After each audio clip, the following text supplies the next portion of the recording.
If you watched the previous video, you know that last week was assessment week. And since part of the purpose of this vlog is to document my journey, I thought it would be valuable to talk about what my training zones are. To level set, training zones can be applied to either heart rate, pace, or power. For swimming, I only use pace zones for my training plan.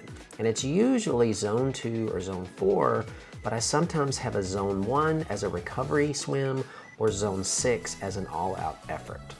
My zones are based on my 400-200 average, which was a minute 42 per 100 yards. Now I swim at LA Fitness and I believe that it's a 25-yard pool, but nobody really knows. So my new zones are as followed. Zone 1 is slower than 1 minute 56 per 100. Zone 2 is in between 152 and 155 per 100. Zone 3 is between 147 and 151 per 100. Zone 4 is between 139 and 146 per 100. Zone 5 between 131 and 138 per 100. And then Zone 6 is anything faster than 130 per 100. Now I haven't had a workout with these new zones yet, so we're gonna see how this goes. All of my bike workouts are done indoors on my Kicker Core and pushed to Zwift. Now I do have the Zwift Cog, which allows me to either use my TT bike, which has a 12-speed rear cassette, or my gravel bike, which has an 11-speed rear cassette. My training zones could be either power, which is measured in watts, or heart rate, depending on the planned workout.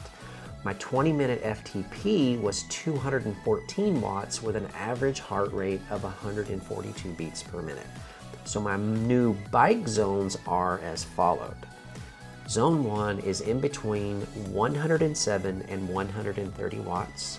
Zone 2 is in between 131 and 162 watts.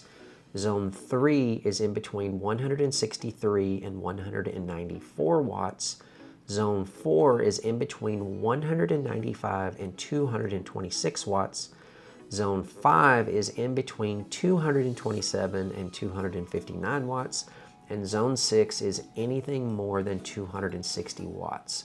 The only bike workout that would use a heart rate as my target would be an easy ride, and that would use a Zone 2 heart rate, which is between 99 and 121 beats per minute. Now I did have my first workout today with my new bike targets, and it was pretty challenging, just so you know.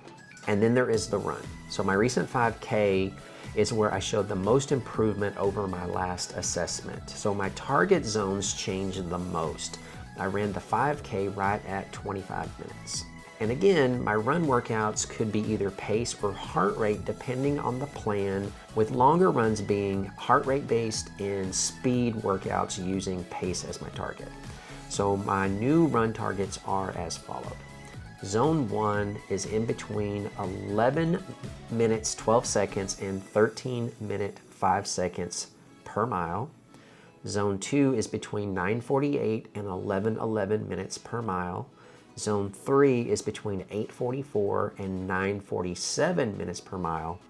Zone 4 is in between 8:01 and 8:43 minutes per mile.